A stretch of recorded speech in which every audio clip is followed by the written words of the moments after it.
welcome back to another episode of Crime with Coffee, or in today's case, a Celsius, because I already had 4 cups of coffee today. Not that a Celsius is any better, but here we are. So today I'm all jingle decked out because today's story takes place a week before Christmas, and it's actually a week before Christmas that I'm filming this, so it just felt right to get all decked out. I do want to just put a warning out there that this story is very dark, very explicit. There's a lot of SA involved, especially with children, and there are just a lot of young children involved in the entirety of the story. So if this isn't something that you might be able to handle, you might want to swipe on today's. Now, to get started, this is about a guy named Ronald Gene Simmons, who was born in 1940 in Illinois to Loretta and William. So in 1943, tragedy already strikes the Simmons household. Ronald's dad, William, ends up dying of a stroke, and then Loretta is like, I can't be a single mother out here, this is too much. So she ends up marrying another William who works in the military. Because he works in the military, they were moving around a lot, and so Ronald never really had a set home where he was making friends or just feeling at home. But this is what eventually led them to living in Arkansas, which is where our story takes place. And as kids are, whenever they move around a lot, they start to act out. So at school, Ronald was starting to act out a little bit. He was like, whatever, we're just gonna move anyways. And he ended up not liking school so much that he ended up dropping out of school and enlisting into the Navy, where he met his wife, Rebecca. So then Rebecca and Ronald ended up having 7 children together, and eventually Ronald was like, the Navy's not really for me anymore, I want to move to the Air Force. And in the Air Force, he ended up winning a lot of awards just for doing great things. I guess he was a great worker there. Good for you, Ronald. So while he was in the Air Force, it landed their family in New Mexico at the time because, his other father, he was, moving around a lot because he was in the military. But he seems like a stand-up guy, right? Because he's, getting all these awards, he has his family. Wrong. In 1981, he ends up being investigated for fathering a child with his oldest daughter, meaning he sexually abused his oldest daughter and had a kid with her and was fathering this child. This investigation starts to happen, and Ronald is like, uh-oh. And so he moves his whole family back to Arkansas, where he gets a ton of land, 13 acres or something like that, which is the dream for me. That is the dream. So whenever he moves his family back to Arkansas, he works a lot of different types of jobs. He doesn't really have any steady job. The most steady job that he had was at the Sinclair Mini Mart, which he worked at for over 1 year. And then Mr. Ron just ends up snapping. I don't know what really initiated it, but he went fucking berserk. On December 22nd, 1987, he just goes on this crazy killing spree with his family. He kills his wife and his oldest son, and then whenever his kids come home for Christmas break, he tricks them and he's like, hey, I have this present for you hidden over here, but we have to see it one at a time. And whenever his kids would go to see this Christmas present, he would kill them.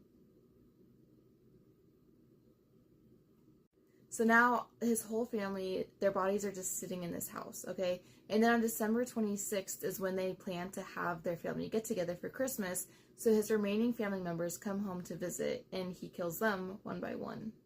I feel like one of the weirdest parts about this is what he does with the bodies after. So with the men who married into the family, he put them in a car and he abandoned them somewhere.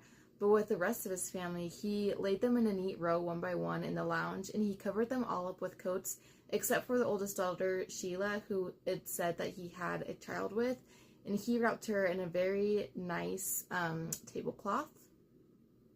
Then this man goes to the Sears department store after doing all of this, and he's like, hey, I have this order of Christmas goodies that I ordered from y'all. Can I pick it up? He picks up all these Christmas things that he ordered for his family, put it in his car, and then went to a bar to drink. I don't know. So after he's done drinking at the bars, he goes home, starts watching television, drinking some more alcoholic beverages. And keep in mind, his family is still in rows in his lounge, covered in coats and tablecloth.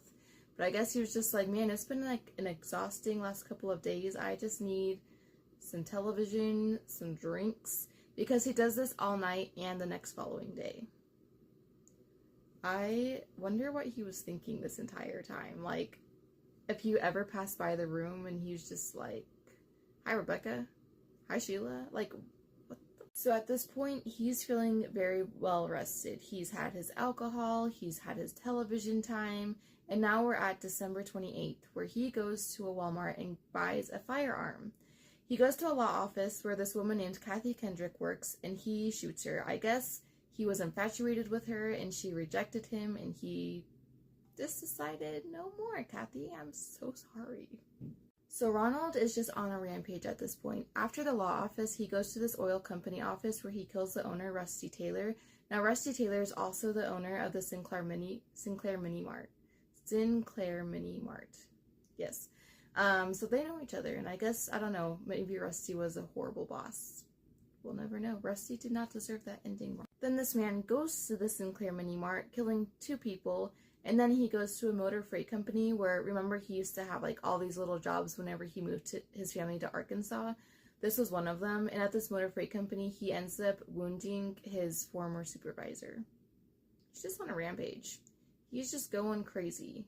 Going nuts. So on this mental breakdown that Ronald is having, there are a bunch of bystanders watching this all happen, and so eventually someone finally calls the cops.